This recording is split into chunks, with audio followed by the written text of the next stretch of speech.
Welcome. We are at the headquarters for XOVR Records, the new record label we just announced last week.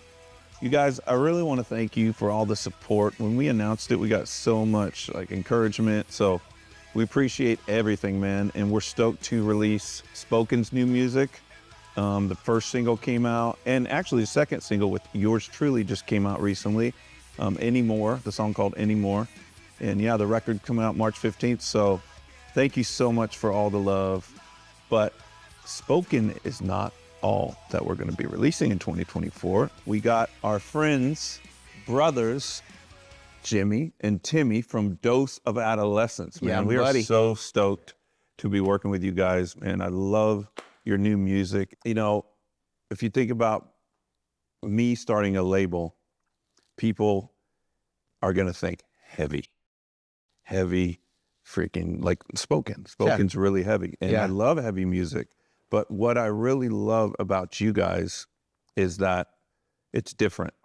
It's got pop punk in it. It's got some really pop hooky choruses. It has some hip hop in it. Yep. And it's just unique. I haven't heard the mixture of what you guys have going on in your music with other bands. And so, you know, when we started Korn, it was just a thing where people didn't know what to think about us. They were like, this is radio. We're not going to play this. We don't understand it. So it took a little bit to catch on. But in this day and age with so many artists out there, you got to have something that kind of pokes out, or else you're just going to get lost in a sea of musicians, you know, and bands. So that's what I love about you guys. You guys just have something unique. But so you guys been around a while though.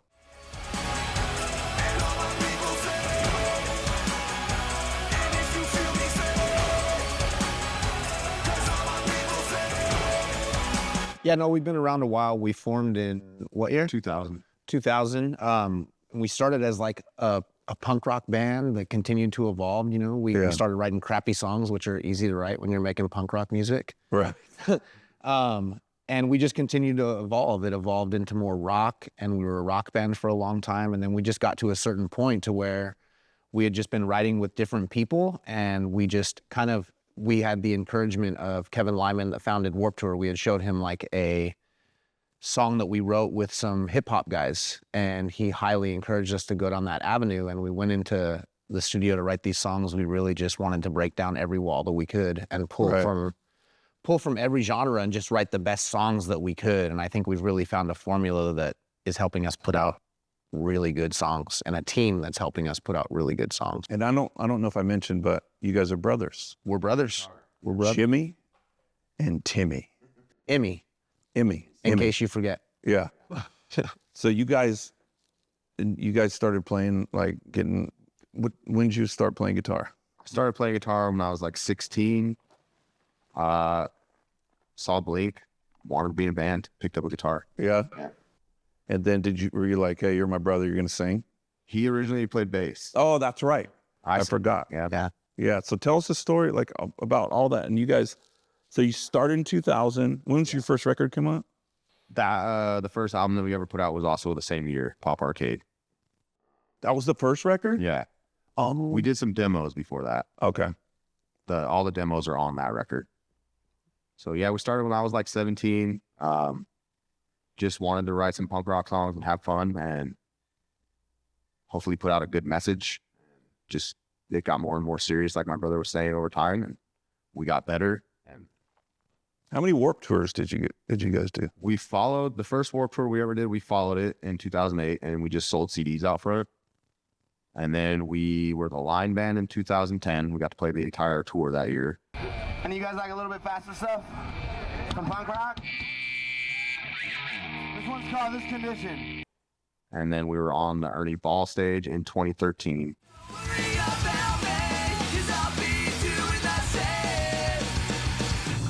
And then we went out on the last full Coast to Coast one in 2018. We worked mainly on that one, but we got to play, I would say 7 or 8 times on that one. We played the Ernie Ball stage twice, played in some tents, just kind of went out just because we always loved Warped Tour. Even before we started the band, we used to go to Warped twice. Yeah. So it was big nostalgia. So wait, the first one, you guys just followed? Like Stalker fans, and you're like, we're gonna play. Well, yeah. That We is- followed. That's gangsta. Yeah, we followed with the goal of like, because we had heard about a band following Warped Tour and they got out there and sold their records, and because of selling the records, they ended up getting a deal. So we were like, hey, we should try it as well. We just play in the parking lot or what? Not the first one. We literally, okay. we literally just followed and sold CDs, and we ended up selling like 7,000 records that summer. And then the next time that we did it, we went back with the goal of we're going to play somehow, because we didn't understand anything about the music business. Yeah. Like I was just like, okay, I know how to hustle. I'll hustle. So the second year we followed it, I actually ran into Kevin Lyman in the parking lot, and that's how we kind of formed our relationship. I asked him, I was like, hey, there's nobody playing in the parking lot. Why not? And he said, well, I didn't have anybody this year to play in the parking lot. And I said, well, are you opposed to someone playing in the parking lot? And he said, no. Can we do it? And he said, yeah, you guys do it, like kind of stay out of the way and do your thing, and you guys can play.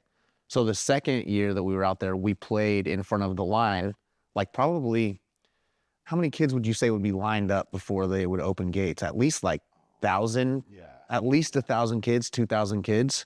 So we would play in front of the line, and then we would sell CDs over the whole tour.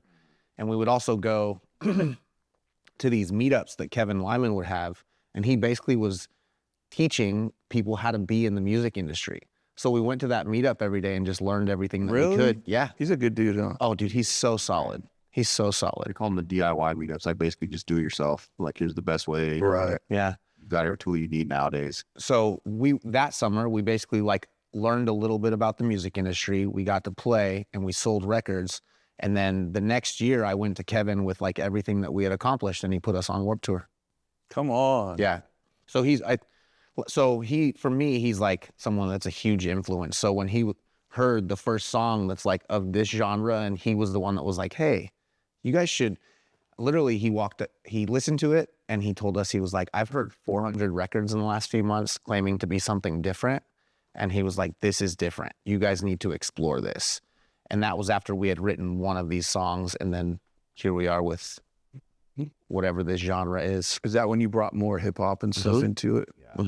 Yeah. What I love about it is like people think, rock and hip hop, but like it's, like I said earlier, it's never been done I haven't heard it. It probably has been, but the way you guys do it, I feel like is unique where it's, the pop punk and mixed with like some rapping and some, the hip hop. It's got a little bit of everything. Yeah. There's even like EDM sounds and things like that, Yeah. which I love because I love music and I love melody.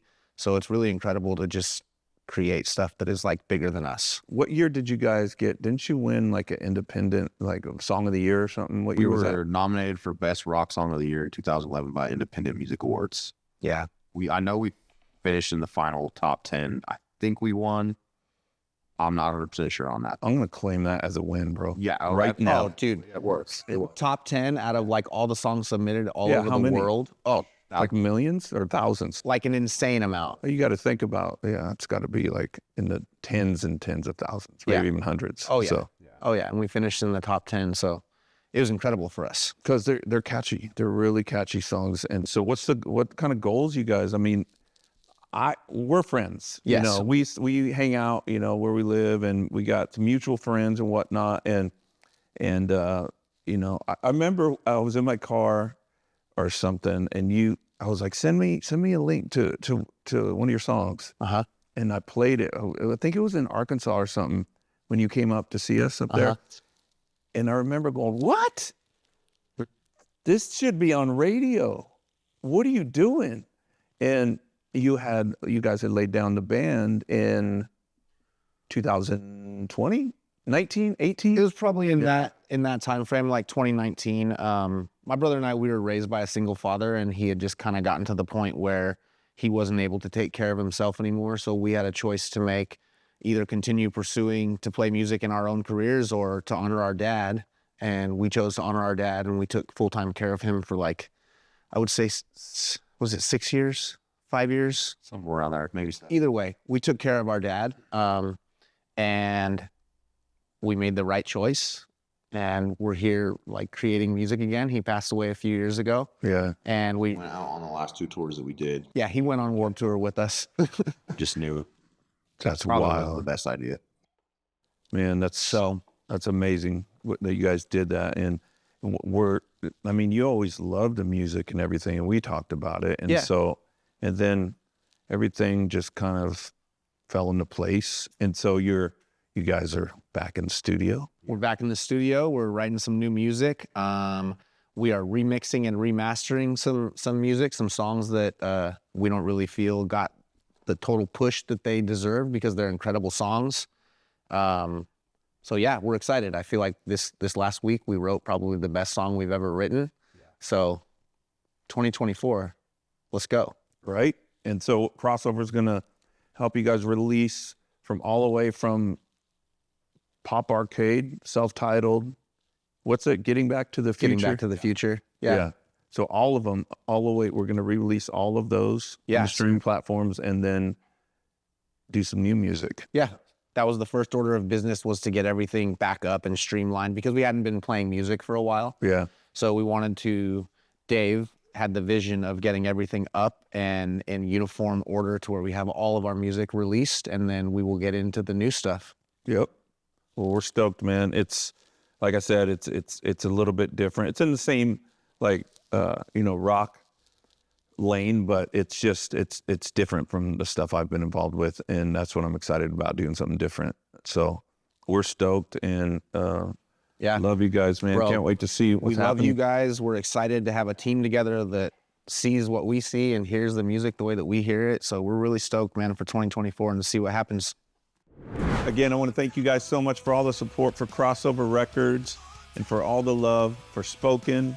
If you haven't heard the new single that I'm on called Anymore, go check it out. And the new record's coming out March 15th. We appreciate you, and we're so stoked to tell the story of the past for Dose of Adolescence. Tell them about the music that's up and what's coming, Timmy. So we got Pop Arcade, our first record. That one was originally out in 2000. Self-titled EP, 2003. Getting Back to the Future, 2006. And then February 5th, we'll be releasing Memories Attack. That one has the song I'm Rad, You're Rad, It's Been Fun on it. That was the one that was up for Best Rock Song of the Year in 2011. And yeah, we're gearing up for the fall. We got the new record coming out. We're super excited about it. Awesome. Well, follow these guys on their socials and put the links up there, and we are out. Stop the fitness.